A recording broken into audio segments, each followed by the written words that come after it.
Vadodara crime branch की ओर से पूछताछ के लिए ले गए एक शख्स को अचानक ही सीने में दर्द होने लगा, जिसके बाद उस शख्स की मौत हो गई। उसकी मौत को इस वक्त कस्टोडियल डेथ घोषित कर दिया गया है। दरअसल शहर के सुसैन तरसाले रिंग रोड पर रहने वाले 29 साल के यज्ञेश चौधरी को कल रात 11 बजे के आसपास वडोदरा क्राइम ब्रांच की टीम एक मामले के चलते पूछताछ के लिए ले गई थी।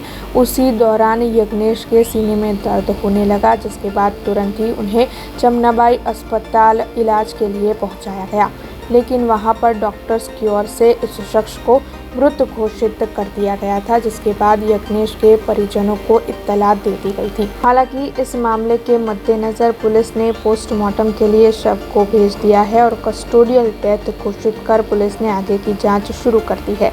इस मामले के मद्देनजर क्राइम ब्रांच के एसीपी एच राठौड़ ने अपनी प्रतिक्रिया भी दी है। गई काले एक शकदार तरीके यज्ञेश चौधरी ने लावेला सयाजीगंज पोलीस स्टेशन में 27 ડિસેમ્બરે एक वाहन चोरी गुनो दाखल थयेलो અને સીસીટીવી ફૂટેજને એના આધારે જાણવા મળેલું કે આ વાહન ચોરી કોણે કરી છે। તેના જે શંકાના દાયરામાં હતા એ પૈકી અમને લાવવામાં આવેલા।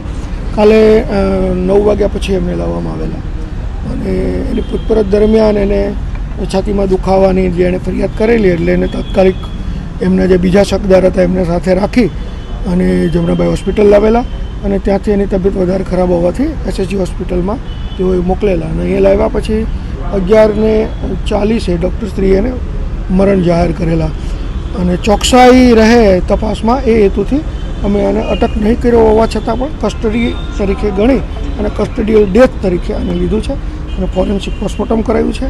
રાવપુરામાં આનો અસાધારણ મોત તરીકે ઈડીની નોંધ કરી છે અને એસીપી સી ડિવિઝન સાહેબ આની તપાસ કરી રહ્યા છે। અને જ્યારે લઈને લાવવામાં આવ્યો ત્યારે કોઈ પ્રોસિજર કરવાની હોય છે કાયદાકીય કોઈ? હા, એને લાવતી વખતે સેશન ડાયરીમાં નોંધ કરવાની હોય છે અને એ કરવામાં આવેલી છે। ફેમિલીને જાણ કરવામાં આવી? ફેમિલીમાં પણ જાણ કરવામાં આવેલી છે અને અહીંયા જ્યારે બનાવ બન્યો એસએસજીમાં ત્યારે પણ એના ફેમિલીને તાત્કાલિક બોલાવી લેવું। 41 કયો દાખલ કરેલો? 41 નહીં, હજી દાખલ શકદાર તરીકે છે એટલે કોઈ દાખલ નથી કરેલો। ગુનો ઓલરેડી દાખલ થયેલો છે। શકદાર તરીકે હતા, જ્યાં લગી હજી એનો રોલ ક્લિયર ન થાય એ સમય દરમિયાન જ એમનું આ રીતે જોઈએ તપાસ ચાલુ છે। જોઈએ તપાસ ચાલુ છે, બાકી તપાસનો વિષય છે। ભરવાડનો એક જે મોટરસાઇકલ છે આ કહેવાતી ચોરીમાં એમની પાસેથી આ મોટરસાઇકલ મળી આવ્યું છે, એને કયા સંજોગોમાં કઈ રીતે મળી આવ્યો છે, એનો ગુનામાં શું રોલ છે એ પણ તપાસનો વિષય છે। ના, ધરપકડ કોઈની નથી કરી છે। પોલીસની બેદરકારીમાં આમાં શું થશે? હજી તપાસ આની ચાલુ છે, જોઈએ કદાચ કોઈ હશે તો એ પણ સાથે સાથે જોવા મળશે। વિઘ્નેશભાઈને છે ને બાળપણથી ઓળખું છું, મારા પડોશી છે, એમનો જન્મ જ ત્યાં થયો હરિનગરમાં અને બહુ જ સારો વ્યવસ્થિત છોકરો હતો, જેના પર અત્યાર સુધી તો કોઈ આરોપ હતો નહીં। આવે અચાનક બહાર આવ્યું છે એટલે બધા સ્તબ્ધ છે, બરાબર છે, પણ એ અમારી સાથે 24 કલાક અમારી સામે રહેનારો છોકરો, ફિઝિકલી ફિટ, જેને મેન્ટલી પણ કોઈ ડિપ્રેશન હતું નહીં કે ફેમિલી તરફથી કોઈ પ્રેશર હતું નહીં કે કોઈ પ્રોબ્લેમ હતો નહીં જીવનમાં, બરાબર। આ એકદમથી હવે અચાનક ઉદ્ભવ્યું છે તો બધા શોક છે અને ફિઝિકલી ફિટ માણસને હાર્ટ એટેક કે આવી પ્રોબ્લેમ ક્યારે આવી શકે કે જેને મેન્ટલી બહુ પ્રેશર કરવામાં આવ્યો।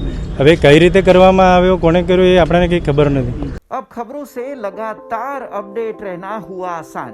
BRG न्यूज आपके मोबाइल स्क्रीन पर आज ही BRG न्यूज की mobile app Google play store और ऐप स्टोर से डाउनलोड करें और खबरों से लगातार जुड़े रहें।